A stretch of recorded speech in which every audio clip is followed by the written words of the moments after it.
close to 45 to 50 days in Chennai. So you get to know about the people, you get to know about the culture, and I would say I'm thankful I was picked by CSK because I love the whole atmosphere that's around Chipok. The way they appreciate the cricket and the way they come and support the team. So I feel the relationship over the years have grown. Yes, I've played some very good innings, but of course, if you're playing 8 home games every year, and the last 15, 16 years, you'll play a lot of good innings. But what has been very encouraging is the support that we have got. Yes, CSK, wherever we go, we get a lot of support, but home is something, that everybody craves for, and the kind of support that we have got, irrespective whether we are having a good season, a tough season, or an easy season.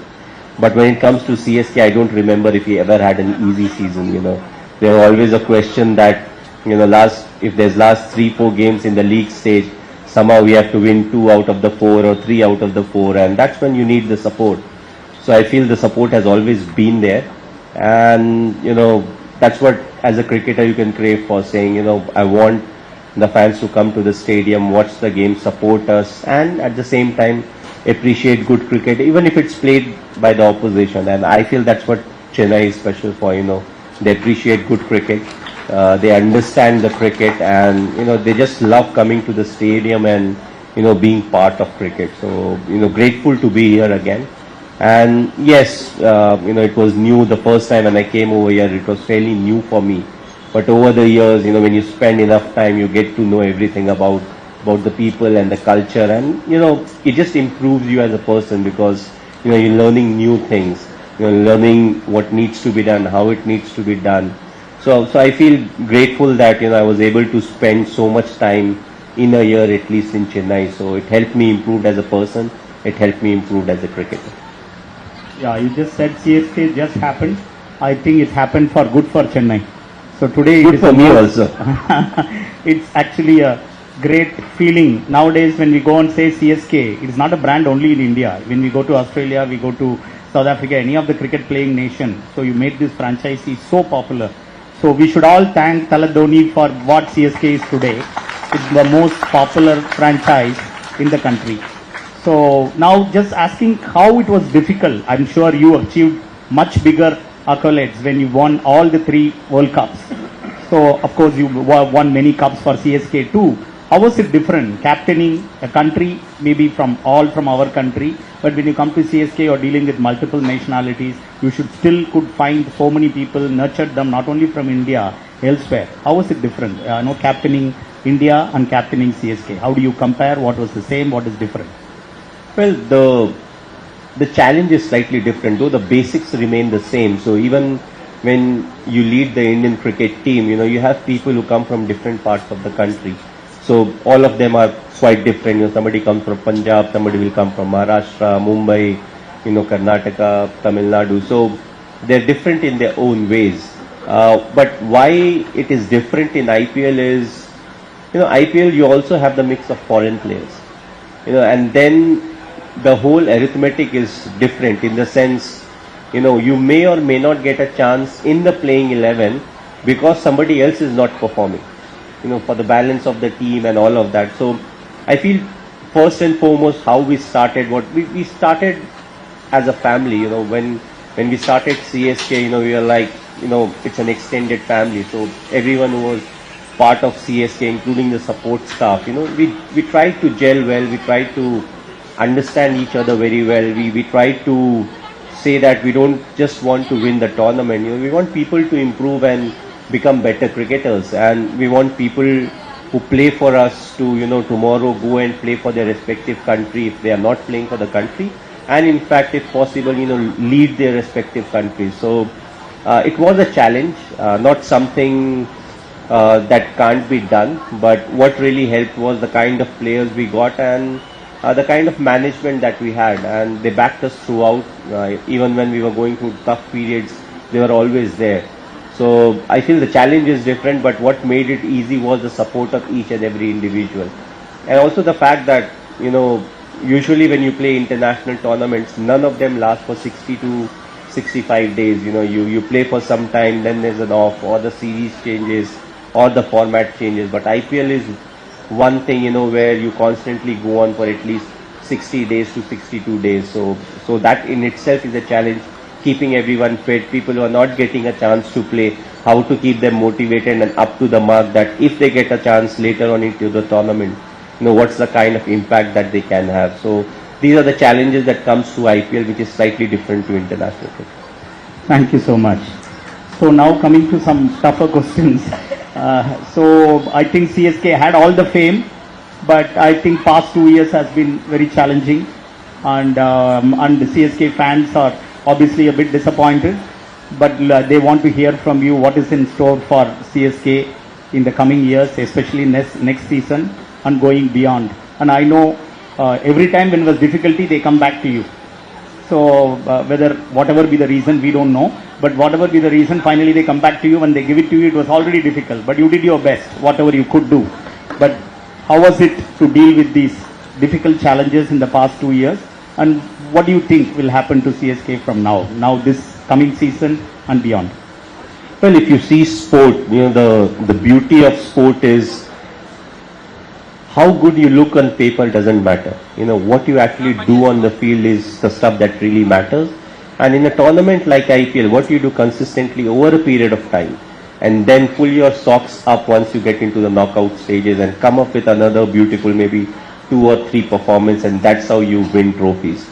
Yes, the last couple of years has not been good for us. We were not, you can say, up to the mark. Whatever the reasons may be, what is important is, to see the learnings. Yes, you had a bad season, but what went wrong? What exactly went wrong? And that was the question for us last year also. We were like, okay, there are some shortcomings, but first we needed to exactly figure out what were the shortcomings. Then look at, the solutions, what are the available solutions. And I feel, more often than not, we have been able to figure out what exactly went wrong.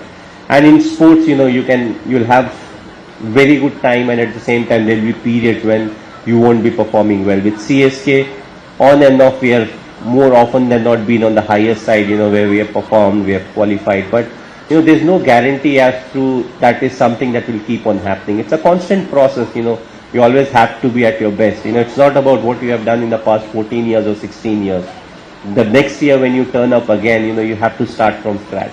Because nobody respects what you have done in the past. In sports I'm saying, because everybody wants the trophy. Everybody wants to compete. So the moment you slack off, there'll be someone who will be challenging you. So I'm not saying we slacked off, but there were certain, you can say, holes that we need to plug in. The second half of the tournament, we are slightly worried about our batting order, people who will bat at different slots, but I think our batting order is quite sorted as of now. Ritu will be coming back. He got injured, so he will be coming back. So it looks as if, we are quite sorted now with a small auction coming in December. Whatever further loopholes are there, we'll try to plug those in. But again, as I said, you have to be at your best at the start of the tournament. You have to get the planning right.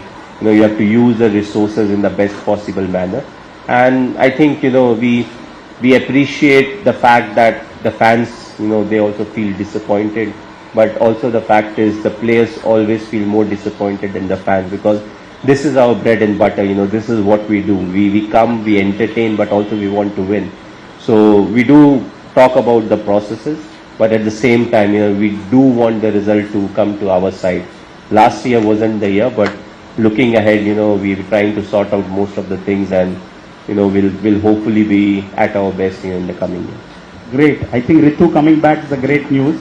He should be so fortunate to have somebody, working with him, independent of he being a captain. When I said sometime back you are the captain of CSK, you immediately corrected and say, no, I am not. Ritu is the captain. So your way of actually giving other people, the younger people, to prosper. The people whom you molded are now actually being the captain for you. So it's a great habit. So I think we all have to learn leadership lessons from you, how we allow others to prosper and still continue the kind of legacy which you are continuing. Doc, you don't have a retirement age. I have a retirement age. So it's always better, to pass it on to the next guy, when you are still there. I'm not asking you to retire, but he's very young. Every time I see him, he looks 2 years, 3 years younger to me. I don't know what he's doing, but definitely is doing something. Yeah, when you say young, the person there, Dr. K.P. Reddy, is, for eye care, even the O of ophthalmology, I learned from him. When we first partnered with him almost 15, 16 years back. He's a sportsman, he's a doctor, he's a pilot, he did orthopedics, he did sports medicine, then he did ophthalmology. So we are fortunate to have somebody like Dr. K.P. Reddy as our co-founder. Actually, Maxivision was founded by him. I just came on the way. And he has been our mentor, guide for what Maxivision is today. And I will now leave it the stage to him to interact with you a bit. Thank you everyone. So kind of to see all of you here for the great Thala here. I don't know whether to call you Mahi, Dhoni, Thala. Let me call Doc, you. whatever you are comfortable with, Thank you. please say that. I'll call you sir. Okay? Call me Mahi. Mahi, okay. Right, Mahi. First of all, I would like to thank Dr. Velu. Day before yesterday, I was in US playing a lot of golf. As a chairman, he kind of called me and said, you have to come. And I just couldn't say no to him.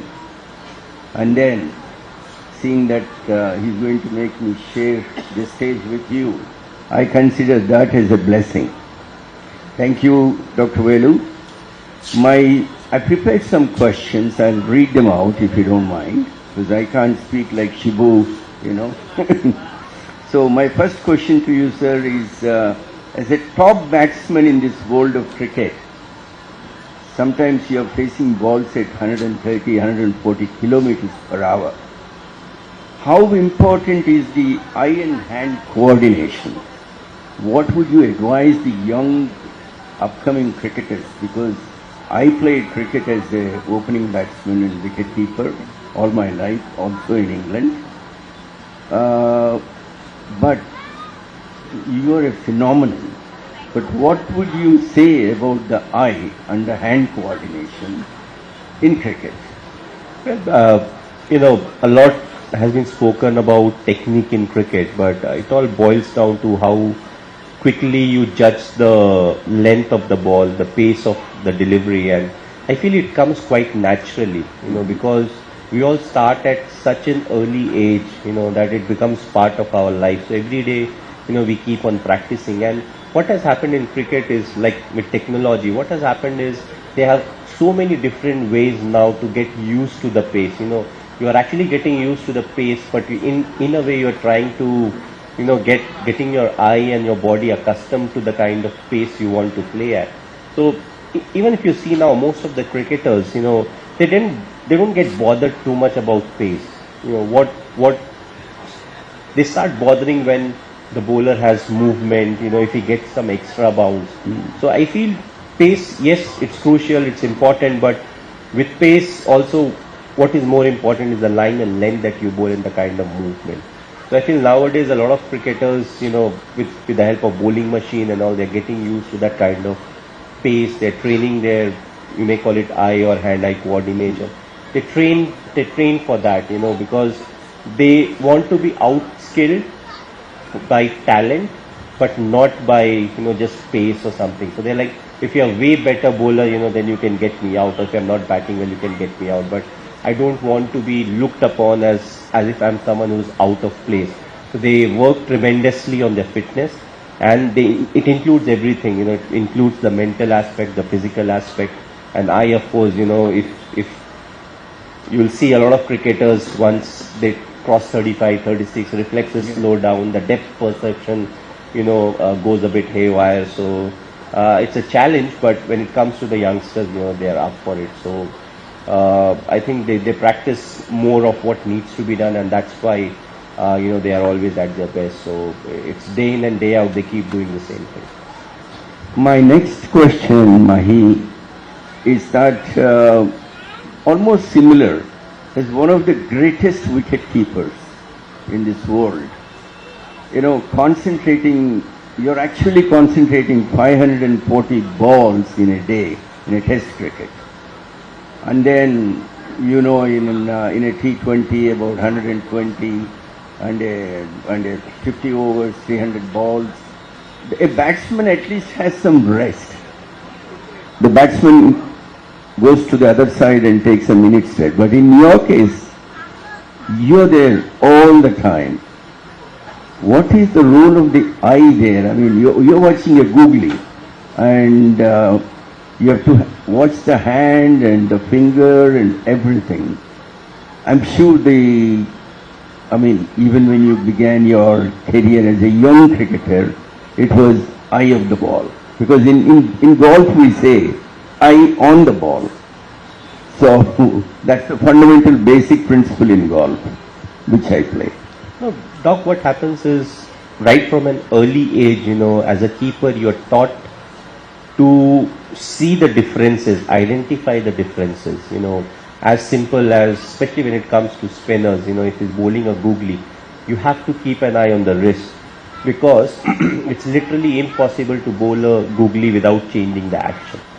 So, right from under 16 level, we start training like that. We start to identify, okay, what are those small changes that we are looking at? And we train so much that it becomes like a second habit to us.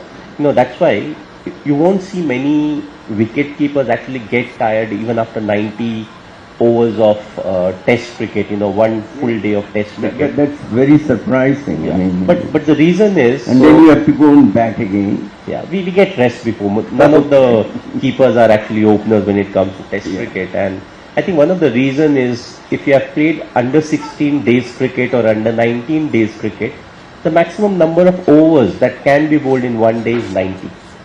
And let's come back to test cricket. The maximum number of overs that can be bowled in test cricket is 90 overs.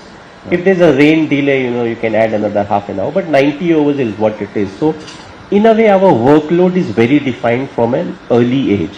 So now imagine if I didn't play much under 16 cricket, but imagine if I'm playing under 16 cricket and my workload is 90 overs in a day. And if I keep doing it for the next 15 years or 10 years, 90 overs is hardly anything for me because I practice so much of up and down, running around and everything, that 90 over feels nothing. So I think it's a fact that, our workload is so defined and so fixed. So in case of a fast bowler, they are amongst the fittest in the team generally. So he can bowl 15 overs a day, he can bowl 18 overs in a day. So that's a definition of +2 or -2 overs. But the thing is, he still has to field where he doesn't know whether he'll get 50 balls in the game or he'll get 5 balls in the game. So if it's bad day where we say, oh, the ball is following him, so he may get 50 balls and he'll be much more tired. But with a wicket keeper, 90% it's the same. If you keep for 90 overs, you'll get around the same kind of delivery that comes to you. Even if the ball doesn't come, your rituals are the same. So in my case, I'll be sitting, I'll be looking at the bowler, I will be getting up, I will be anticipating a catch. Whether I get an edge or not, it hardly matters. So I feel because of that defined thing that keeps on happening in our life, we never feel that thing of saying, oh, I feel tired. And because we practice so much now that we are training our eyes so much, we just need to take care of the injuries, we don't get injured. Second, if you are playing under the sun and if I have sensitive eye, there's so many supplements that you get, whether I need to, give some kind of a supplement to get rid of the dryness in my eye that's there. So you do have to take care. But yeah, injury is something that has bothered wicket keepers more than, degeneration of eyesight. Because you train so much and so much variability is there that the muscles keep on working. So that's why the eyesight, it remains strong for... A little bit of strain will be there. It will always be there, but it's like exercising. Now, I play golf in Hyderabad every day with Chamandeshwarnath. I think you know the guy. Now, one day he brought Sania Mirza, much before when she was a young talented player, and promised her that he'll buy her a car if she wins a Grand Slam. And then after I operated, I asked her and she told me at that level, and then she won the Grand Slam and she got the car. So my question really is, what is your comment apart from cricket? You play badminton, I know that. And also golf. I can play any sport. Any sport, You yeah. give me the equipment, I can play football. Good. I've played hockey, I've played badminton, I've tried tennis, volleyball. You're a sportsman to the core. Yes, you give me anything, I can play. Wow. Guys, that's brilliant. Now, so these other sports, once again, eyes do matter everywhere, whether it's tennis, all the sports you played. I mean, in fact, you touch every sport. So, being an eye surgeon, I'm so curious to know, and you are such a high standard sports person, touched every sport. Once again, the role of eyes. I'm sorry to keep asking the same question again and again. It's not for Maxivision or me, but it is for all the young cricketers of the country who would like to hear from you. You know, Doc, eye is the most important thing because, let's talk about some of the sports, whether it's cricket, whether it's badminton, whether it's hockey, where the ball keeps on moving or the shuttle keeps on moving. That perception, okay, I can see the ball, but the ball is coming at me. What is the speed it is coming at? Because we don't have a speed gun. So when we are Yes. facing the bowler, he may be a bowler who bowls 145. What if he bowls a slower delivery? yes. So everything at that point of time needs to be done. First and foremost is the vision. The subtle changes in action that happens often tells you, okay, it activates certain, you can say, part in your brain where it says, okay, he's doing something different. What is it? Now everything happens very quickly, but you'd hardly see someone who bowls 145 and bowls a slower delivery without any change in action. There will be some change in action. So either way, concentrating with your eyes on every ball. Unless you have the eyesight to back it up. I may be a excellent athlete, my fitness may be up to the mark. I may be excellent in all the other aspects. But if my eyesight is weak, maybe I can get away with being a bowler. But if I have a weak eyesight and if I don't sort it out, I still need to catch ball on the field. I still need to field on the field. Otherwise I'll keep getting hurt. Ball, if I get a cotton ball, first I have to take a catch. If I'm not good in catching, the second is then I have to save myself. If I get injured, who will bowl? So eyesight is one of the most important things, and all the sport, even if it's football, we may argue the ball is so Ball is big, bigger, yeah. but still the depth perception, you have to control the ball. If you're slightly early, slightly late, you may receive the ball, but the opponent may take the ball from you because it bounces off your feet. So I feel eye is one of the most important thing, and forget sport, eye in life. You're getting down the stair, that depth perception is important over there. Often in some of the hotel rooms, they have those carpets, like a chess carpet. And often I look down, I feel, my depth perception has slightly gone, it feels very different at that point of time. But that's more like illusion. But the fact is that depth perception, knowing about stuff, the clarity of view, all of those are big part of life. It's not only for the sports people. And now the way we are moving forward, the kind of time we spend in front of screens, not only us, Yes. but the kids, whether it's an iPad, it's a mobile phone or whatever.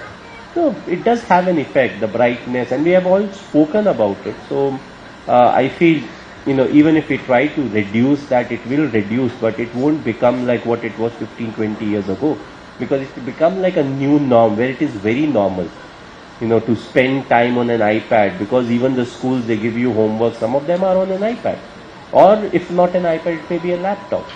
So there are certain changes in lifestyle that bring new challenges in life, and I feel that's where, good hospitals, good doctors, good technology, AI stepping in, all of those things will help the coming generation. And I was with Dr. Velu and I got my test done and everything, and he was telling me, okay, this machine can literally do the correction in 1 minute.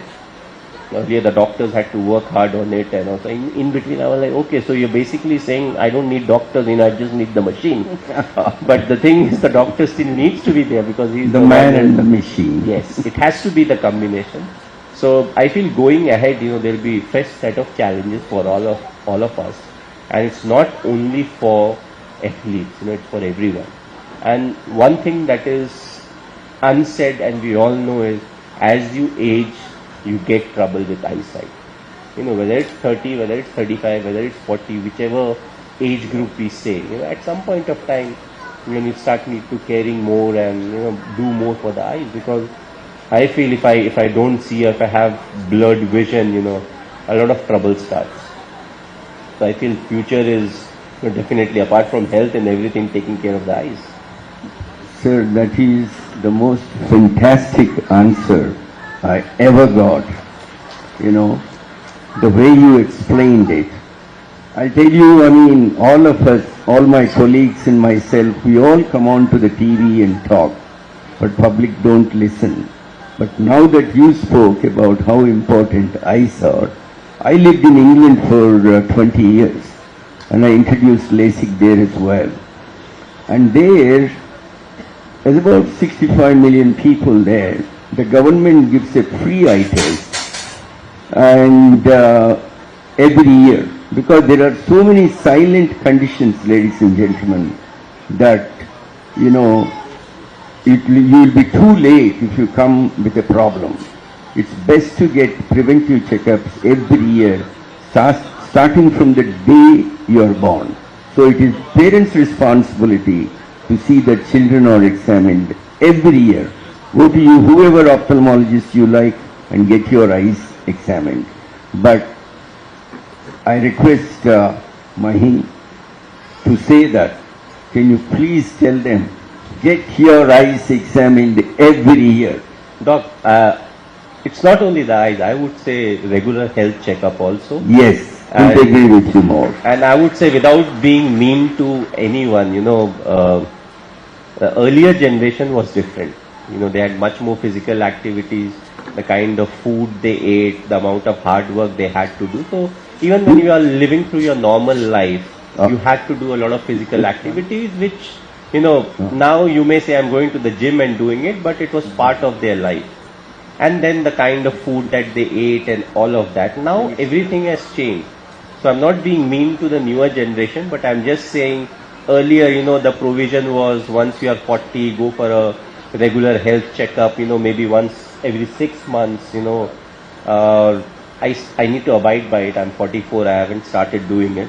I'm scared of needles, so I hide behind the fact that, I'm an athlete, I run a lot, I do gym, so I don't need it, but I myself need to start. But yes, I feel it doesn't hurt, because if you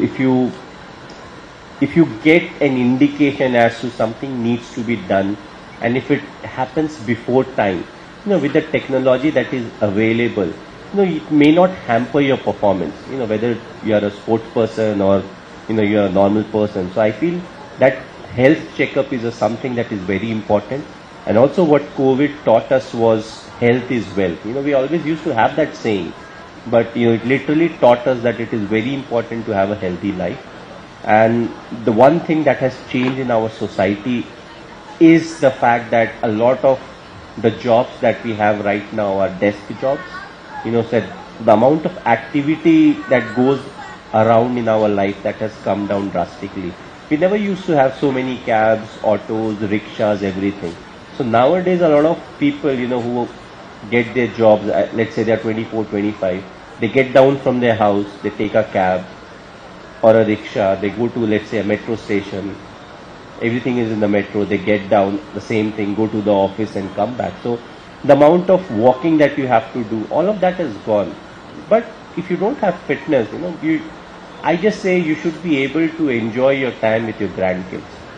The only way you can do that is, That's what I'm doing right now. Yes. And I feel that's a good definition of being healthy. If you are able to do that, that's the best. My last question, sir, because time is up, and everyone knows that in the history of cricket, Mahi's record of 0.08 seconds of stumping. Everybody knows that.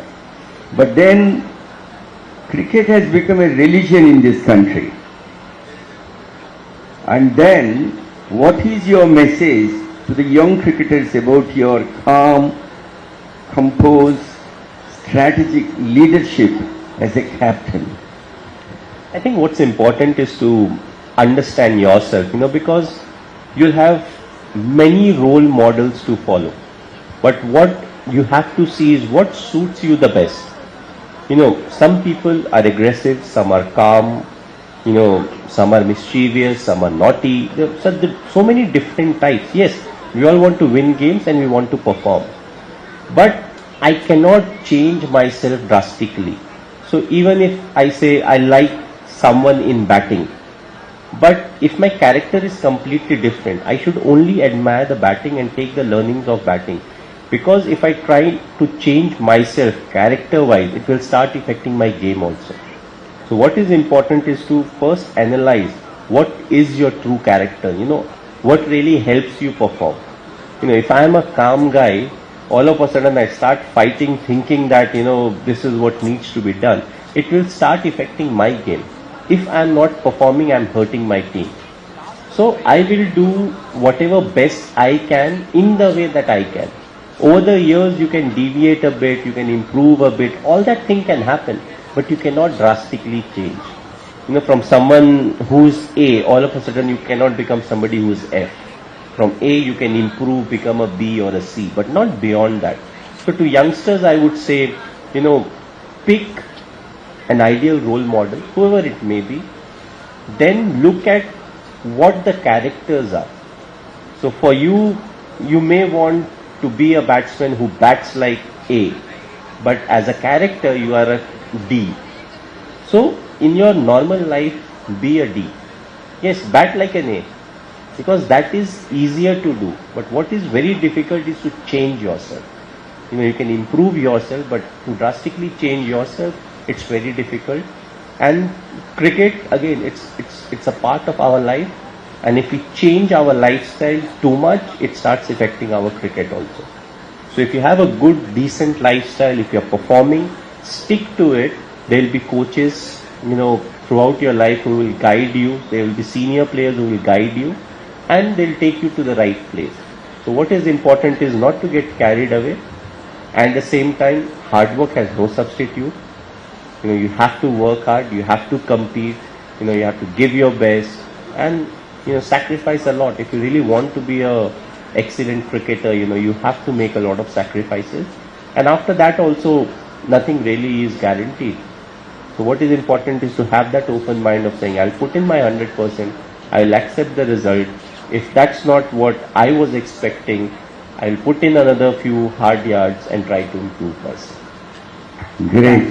Thank you. Thank you very much. Okay, Mahi, going on the same thing, while you talked about, the iPad mobile, we all know, no one can reach you. Your mobile, you and your good friends, we have to reach it to, or maybe Sakshi, to get to you. So I'm sure we tell, from the ophthalmology industry, all the ophthalmologists, and from the industry we say, don't use mobile so much. So not using mobile, which I think is your habit, either I don't know, from what we know you don't use. I have never seen you talking on the phone at all. How much of time it has given you by not using mobile? Of course it helps your eyesight, that's a different story. Apart from that, not using mobile is something which everybody will want to listen from you. Why you don't do that? Either to avoid people or for any other reason?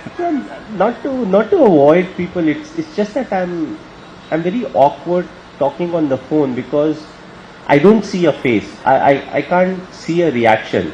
I don't know if the person wants to talk to me or doesn't want to talk to me. Whether the topic I'm talking on, he's liking it or not liking it. So I'm a in-person type. I like to have a face in front of me. Talk to the person. There's a genuine emotion apart from the words. When you just look at someone when you're speaking, there comes a time where the words are not exchanged, but still you are communicating. And I always felt that it doesn't happen over the phone. So that's one of the reasons, I maybe only talk work, but I hardly talk. I'm not on the phone. So Maybe that's a great thing to tell to people. Don't use your mobile too much. That's what we want from the eye care industry, to tell to take care of the eye. Yeah. So you as a role model can say, don't use the mobile too much. So with so much technology and so much that is available on the phone, it becomes very difficult. Everybody nowadays with a smartphone, but What we say is 20 minutes you use, then you give a gap and use. Even I don't do it. But generally what they say, the gap giving, it will help your eyes. Now continuously we are seeing a monitor. In fact, we strain more when we see the mobile phone. So you are a role model for not using mobile phone. So that's something. I think we should keep old phones, And that is also So true. green and red buttons, too. So you just press, call and just keep it back. Okay, the next question is, you have inspired millions. Who has inspired you, or who is still inspiring you? Well, there are lots of people who keep inspiring you, throughout your life, So when early on, when I was young, looking at cricketers, it was Sachin Tendulkar, because at that point of time he was the biggest icon, and the fact that I was born in 81, he started playing in late 80s, so you see a youngster, older than me, but you see a youngster making his debut at that level and dominating the bowlers, who used to be amongst the best at that point of time. So that's the cricketing aspect. But other than that, there's so many people who have such important part to play in your life. So in our school, we had senior players, but at the same time, we had our school games teacher, who was always there. If I was preparing for badminton, he would be there. If I was preparing for football, he would be there. If you're preparing for cricket, he would be there. So the amount of time he gave us, irrespective of which, time of the year it was. So that's the kind of influence, that was the discipline, where, yes, 2:30 we were supposed to start. He will actually be there 2:30 every single day. So I feel, you not only look up to people, but constantly you learn a lot of things. It may be something simple as punctuality, discipline, love and affection, caring. There's so many things. So I feel throughout your life, constantly you keep on meeting people and you keep on learning new things. That helps you improve. What I was maybe 20 years back to what I am now would be, there would be a lot of difference. But till it is for improvement, that's what we all want. So, and also depending on what is needed at that point of time. So when I was 21, 22, the kind of cricket I played, maybe I needed something else at that point of time. But now it is very different. So I feel throughout your life, you keep meeting new people, and it's always a learning experience. Always, if you are open-minded, if you keep your ears open, you always learn something, from people who are around you, and it helps you become a better person. Well said. So I think we all talk about, learning from success and failures. Where you learned most? From your failures or success? I think failure teaches you more, because also in India we have that habit of, when you win, you brush a lot of things under the carpet. So I don't see it as success or failure. I call it learning. And the best time to learn is, when you're successful. Because failure at times, pushes you to learn. But success often, that thing is right in front where you want to celebrate and brush it under the carpet. But the important thing is to learn when the mood is high. You're in a good mood. Everybody is in a good mood. It's much more easier to address at that point of time. So I call it learning. You learn when you have lost a game. You will learn when you have won a game. And you don't have to commit a mistake to learn. If my opposition team commits a mistake, I learn from them also, so that in similar scenario, we don't repeat the same mistake. So I feel, learning is throughout in life, and you just have to be open-minded about it, and you keep addressing it. There'll come a time, where you become better at accepting challenges, and at the same time, whatever is thrown to you, you are equipped to deal with it. So learnings is the most important thing. It's not success or failure. Thank you so much. So in Maxivision, now almost 3,000 employees are watching you in many multiple locations. This is going live to all of them. So, and we have very